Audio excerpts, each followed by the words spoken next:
Ah, Magic Johnson. Le contrôle du tempo, le plaisir de faire briller son allié, et par-dessus tout, la soif de victoire, en somme, l'art de dominer, avec le sourire.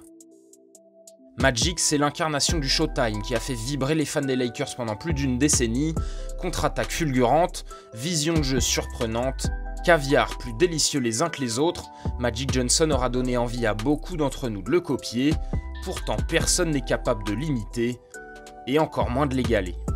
Mais pourquoi est-il si unique dans l'histoire du basketball? À quel moment a-t-il mis tout le monde d'accord? Comment s'est construite la trajectoire dorée de cette icône? Voici quelques éléments de réponse.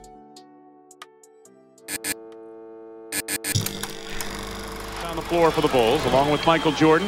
Time winding down. Michael for three. Yeah!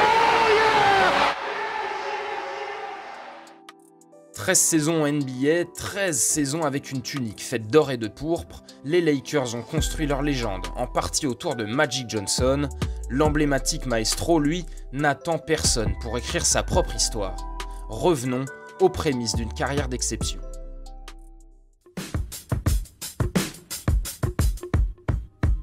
La coupe afro, le sourire jusqu'aux oreilles, il a tout d'un membre des Jackson 5.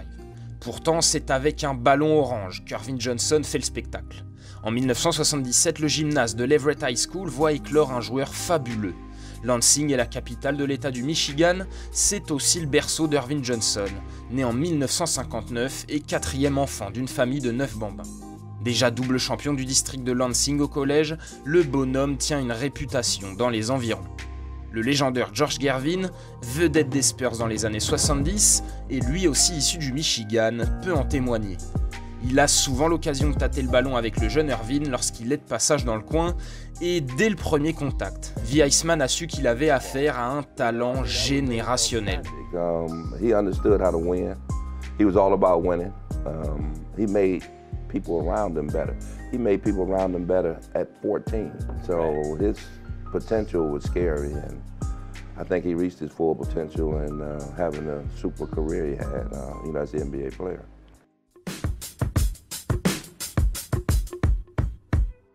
Au lycée, l'adolescent a du mal à se sentir à l'aise. La politique d'intégration de l'époque envoie un certain nombre d'Afro-Américains dans les établissements fréquentés par une majorité de Blancs. Ervin est alors l'un d'entre eux. Dans l'équipe de basket d'Everett, ses coéquipiers le privent souvent du ballon, le boycottent, bref, ils lui font bien ressentir ces différences. La recette du garçon est alors de travail et de performance pour gagner sa place et le respect de ses coéquipiers. Lors de sa deuxième saison à Everett, c'est la révélation. Ervin a pour habitude de noircir les feuilles de stats, alors après un match à 36 points, 18 rebonds et 16 assists, il est approché par Fred Sabley Jr. Ce journaliste du journal de Lansing lui propose le surnom le plus indélébile de l'histoire, Magic. Sa mère, alors de confession chrétienne, n'accueille pas bien cette proposition.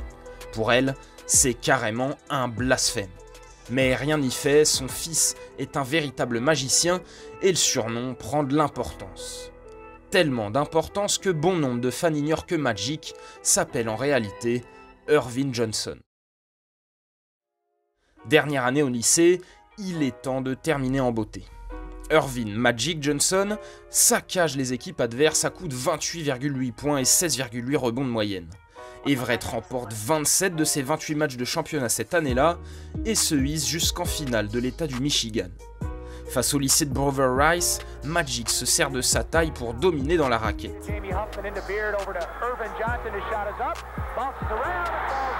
À l'époque, il évolue comme pivot. Et on y reviendra, cette faculté lui a bien servi au début de sa carrière en NBA. Il sait déjà remonter le ballon à toute vitesse et aussi distribuer à merveille.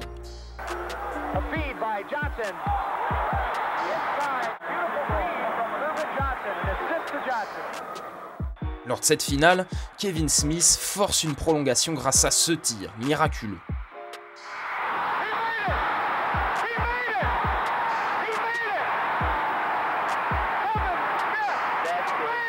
Mais c'est bien Magic qui repart avec le titre de champion du Michigan au terme d'un match où il plante 34 points. 2 titres au collège, 1 au lycée, Ervin Johnson a l'air plutôt doué pour ce sport qu'on appelle le basketball.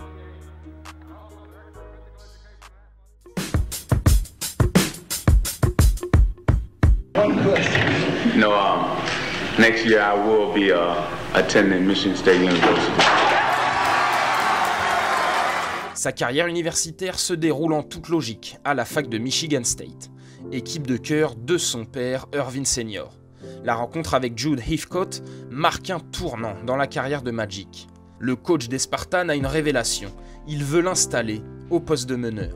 Magic suit alors des études en communication et fait en même temps ses gammes en NCAA. Il tourne tout bonnement à 17 points, 7 rebonds et 7 assists pour sa première saison et gagne le titre de la Big Ten Conference qui regroupe les plus grosses universités du nord-est américain. Michigan State se hisse même en quart de finale de la March Madness, tournoi final du basket universitaire, mais pas de bol. Les Spartans se heurtent à Kentucky, futur vainqueur du tournoi. Ce n'est que partie remise car la deuxième année de Magic Johnson au niveau universitaire est tout simplement excellente. À 19 ans, il amène les Spartans en finale de la March Madness, se fendant notamment de 2 triples-doubles lors du tournoi final. C'est simple, avant lui, seul Oscar Robertson avait claqué un triple-double lors de la March Madness, plutôt sympa comme référence. Sans le savoir, le pur produit du Michigan est alors opposé pour la toute première fois de son histoire à son plus grand rival, un certain Larry Bird. C'est la première des 4 finales nationales entre ces deux êtres que tout semble opposer, mais que le génie et l'envie de gagner réunissent. Avec sa bonne dégaine de fermier, sa petite moustache, Larry grandit dans la campagne au fond de l'Indiana. À la fac d'Indiana State, il écrase tout sur son passage en cette année 79. Son équipe est invaincue sur la saison et Larry Bird est proclamé comme joueur universitaire de l'année par tous les médias américains. 35 millions de personnes sont suspendues devant leur téléviseur ce soir-là. Les Spartans de Magic Johnson font face aux Sycamores de Larry Bird pour ce qui reste toujours aujourd'hui le match de basket universitaire, le plus regardé de l'histoire. I did not like Larry Bird, he didn't like me, because we were both going after the same thing. I wanted to be the best and he wanted to be the best. Au bout du compte, Michigan State fait chuter Indiana State 75-64. Magic compte 24 points, 7 rebonds et 5 passes.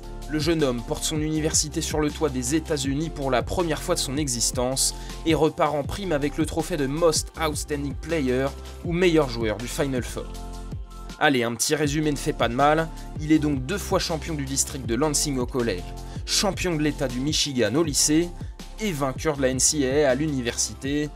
On peut pas faire bien mieux avant d'entrer en NBA.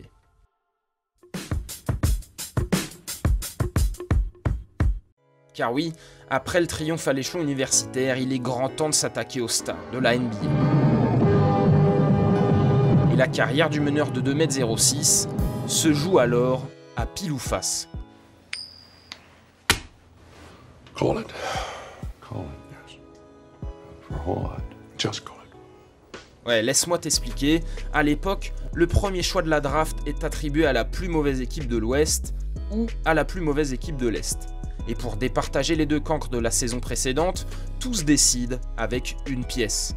Les Lakers possèdent alors le premier tour de draft du Jazz de la New Orleans et jouent le premier choix de la QV 79 contre les Bulls de Chicago. 2 options pour 2 destins bien différents, car Irvin Johnson tient un plan de carrière élaboré. Soit Chicago obtient le premier choix et Magic reste 1 an de plus à la fac. Soit les Lakers prennent le first pick et le talent quitte le Michigan pour amener tout son bagage en Californie. LA rafle la mise, négocie avec le prodige un contrat avoisinant les $500 000 par saison et choisit Magic Johnson le 25 juin 1979. The Los Angeles Lakers select Irvin Magic Johnson, Michigan State, 6'8", 200 pounds. Le garçon devient alors le premier underclassman de l'histoire de la NBA, soit le premier à être first pick sans avoir effectué sa dernière année à la fac. But I want you to know that this man has a smile that lights up a television screen from here to Bangor, Maine. His name is Magic Johnson, and Magic, it's a delight to have you aboard in the NBA. En début de vidéo, je te parlais de la folle envie de gagner de Magic, et elle s'illustre parfaitement dès son premier match dans la Grande Ligue. Le rookie ne voulait quitter la fac que pour rejoindre les Lakers et le monstre qu'est Kareem Abdul-Jabbar, et dès sa première sortie, le bonhomme montre ses capacités. 26 points, 8 rebonds, 4 passes, Sauf qu'avec 2 secondes restantes au compteur, LA est mené d'1 point par les Clippers de San Diego. Karim sort l'arme fatale qui fait transpirer toute la NBA de l'époque, son skyhook, pour offrir le succès aux Angelinos sur le gong. Skyhook up and good! Lakers win! Score it! Kareem Abdul-Jabbar has given the Los Angeles Lakers a victory! Instinctivement, Magic lui court dans les bras et regarde à quel point ce bonhomme est heureux. Hotline Huntley is out there. We've got Magic Man and Kareem Abdul-Jabbar. Abdul-Jabbar just throwing it. Karim se souvient très bien de ce moment. Magic was so fired up, and I was like, geez, we can't be at this emotional pitch for the whole season, or we won't make it to Thanksgiving. I'm hugging him, I'm grabbing his neck, choking him. I'm going crazy, yeah. And so he gets me in the locker room and says, you know what, Irvin? Don't ever do that again. We only got 81 more games. En bon trentenaire qu'il est, le Big Fella rappelle au gamin de 20 ans qu'il reste tout simplement 81 matchs. Enfin, un peu plus que ça, puisqu'avec ce duo mythique, LA se qualifie évidemment pour les playoffs. Le premier exercice en NBA de Magic Johnson se déroule pour le moins plutôt bien. Le numéro 32 est sélectionné comme titulaire pour le All-Star Game 80, 11 ans que la NBA n'avait plus vu un rookie débuter le match des étoiles depuis Elvin Hayes en 1969.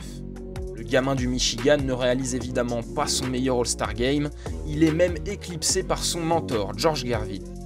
La vedette de San Antonio rayonne avec 34 pions et 10 rebonds, il est logiquement élu MVP de la rencontre avec le succès de l'équipe Est. Car ouais, à l'époque, les Spurs étaient bien à l'Est. Les Lakers terminent la saison 79-80 avec un excellent bilan de 60 victoires pour 22 défaites. Kareem Abdul-Jabbar obtient alors son 6e et dernier titre de MVP. Magic Johnson régale lui aussi. 18 points, 7 rebonds, 7 caviars et 2,4 ballons volés chaque soir, le maestro est dans le top 10 de la ligue en passe D et en interception. Mais surtout, il redonne le sourire aux amateurs de basket californiens qui, il faut l'avouer depuis quelques années, tiraient un peu la gueule. Ses no-look pass, ses alley-oop depuis le milieu de terrain ou encore ses passes laser pour rendre inutiles les prises à 3 adverses, Magic révolutionne déjà le basket, le Showtime est bien en marche. Pourtant, ces prouesses ne suffisent pas pour être élu rookie de l'année, car un autre bonhomme issu d'Indiana State le prive de cette distinction en portant les Celtics vers le meilleur bilan de toute la ligue. Tu l'as compris, ce gars c'est Larry Bird.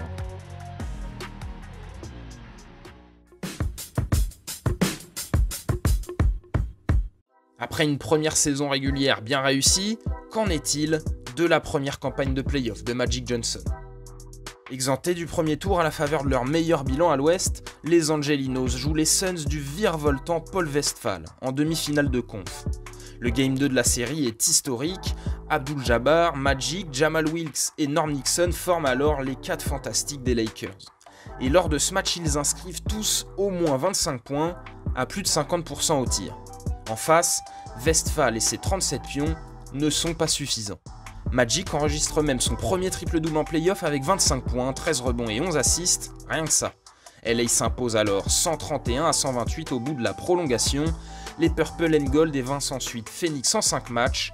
Karim domine fortement la série avec une moyenne de 32 points, 11 rebonds et presque 3 contre. Lors de cette série, Magic devient lui le 3e joueur de l'histoire à tourner en triple-double de moyenne en compagnie d'Oscar Robertson et du monstre Will Chamberlain. Le plein de confiance est fait, direction la finale de conférence pour retrouver un adversaire coriace. Les Supersonics de Seattle sont champions en titre et ils ont même éliminé les Lakers lors des 2 dernières saisons. Il y a là histoire d'orgueil. Pas de véritable superstar, mais du talent tout de même et une véritable harmonie collective insufflée par leur coach Lenny Wilkens. La bande de Gus Williams, Dennis Johnson, Jack Sikma ou encore la gâchette Fred Brown est bien rodée. Alors, le plan de LA est simple, être plus agressif que Seattle en défense et jouer les contre-attaques à une vitesse supersonique. Et ça, Magic Johnson sait brillamment le faire. Le Game 2 de cette confrontation est l'exemple parfait de l'amour que porte le numéro 32 des Lakers pour le basket. LA se remet d'une cruelle défaite d'1 point lors du premier match La faute offensive sifflée contre Abdul-Jabbar à 2 secondes de la fin, qui permet à Jack Sikma de faire gagner ses Sonics, est encore dans toutes les têtes.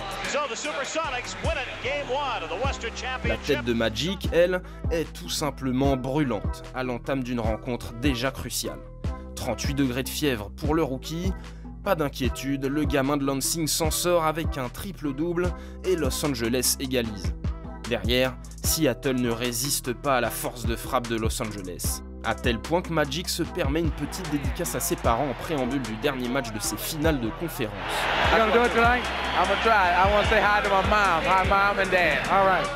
Au final, nouvelle accolade entre Karim et Magic, la série est dans la poche des Lakers, le duo n'est plus qu'à 4 victoires de boucler une saison déjà historique.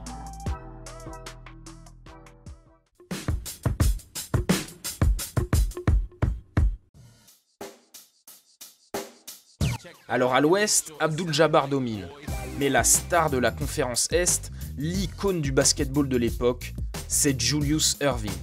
Le docteur est l'emblème de la défunte ABA avant de devenir le grand artisan de l'âge d'or des Sixers entre la fin des 70s et le début des années 80. En 77, Erving conduit Philly en finale dès sa première saison en NBA.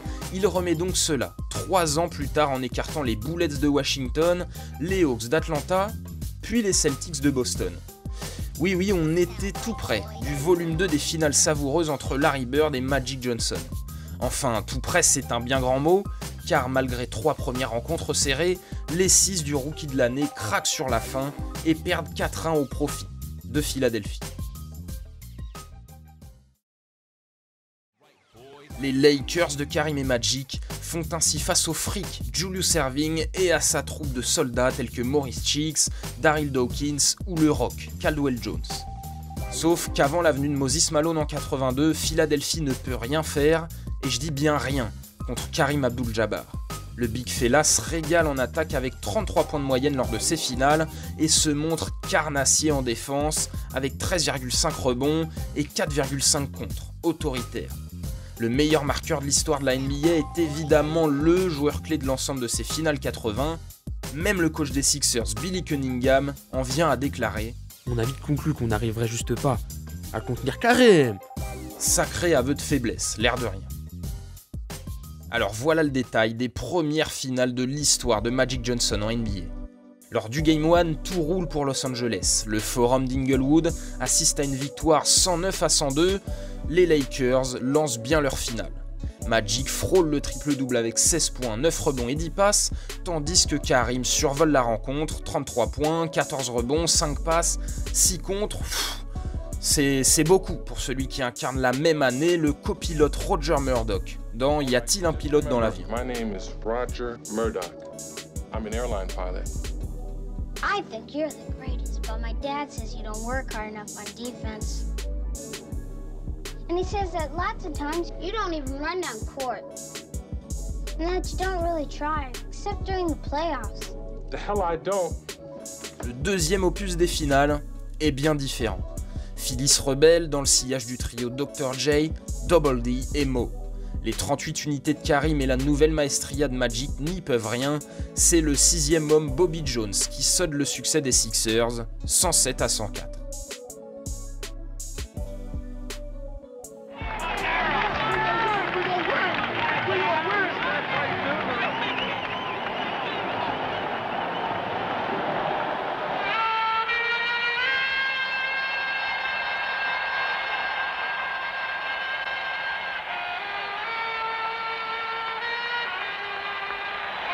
Le mythique Spectrum de Philadelphie gronde d'ambition à l'aube du Game 3.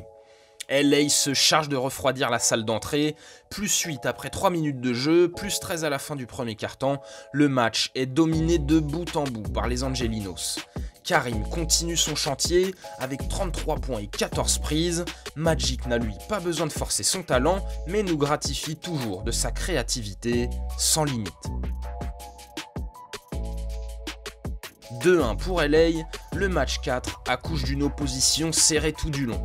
Tandis que Magic Johnson maintient les Lakers à flot, Julius Erving voit le clutch time comme l'occasion de briller, et accessoirement de nous sortir l'un des moves les plus iconiques de l'histoire. Le docteur sort un geste dantesque.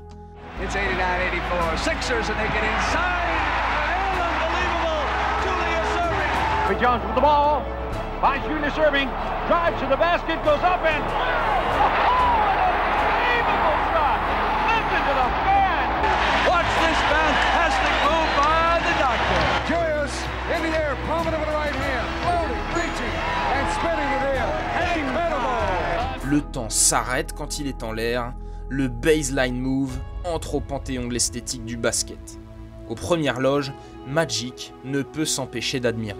Sometimes you get caught watching him, you know, and I have to smack myself in the face sometimes and say, quit watching, you got to play against him.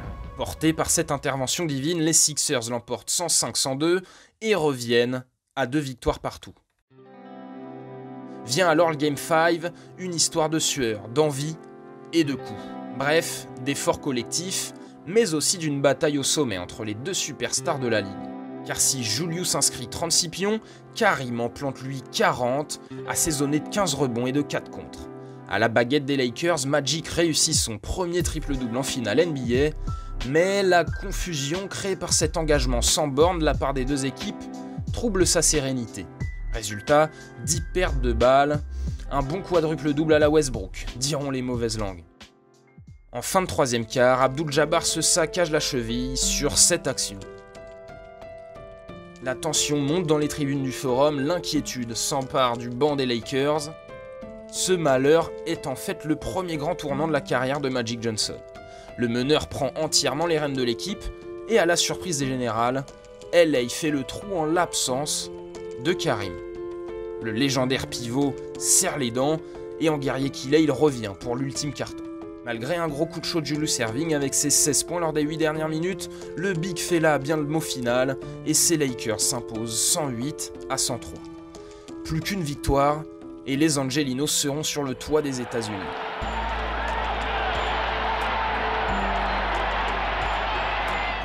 Mais voilà une nouvelle qui fait peur. C'en est trop pour la cheville du géant.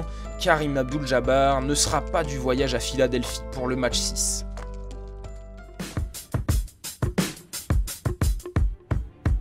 Nous voilà donc arrivés au 15 mai 1980, autrement dit l'éclosion de Magic Johnson aux yeux du très grand public. Dans l'avion qui emmène les Lakers en direction de Philadelphie, un grand gaillard, un chef de meute, manque au premier rang. Karim est bien resté à Los Angeles.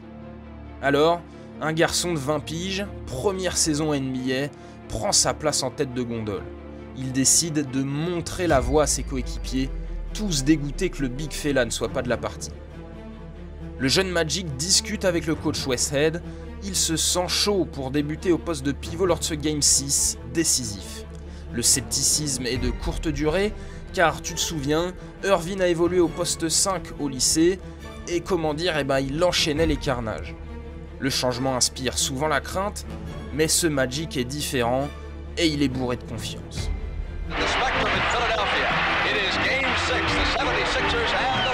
Dans un spectrum de Philadelphie bouillant, on pense d'abord à de l'intox quand Magic explique en interview qu'il devrait bien jouer au poste 5. Are you going to play center on offense in this game?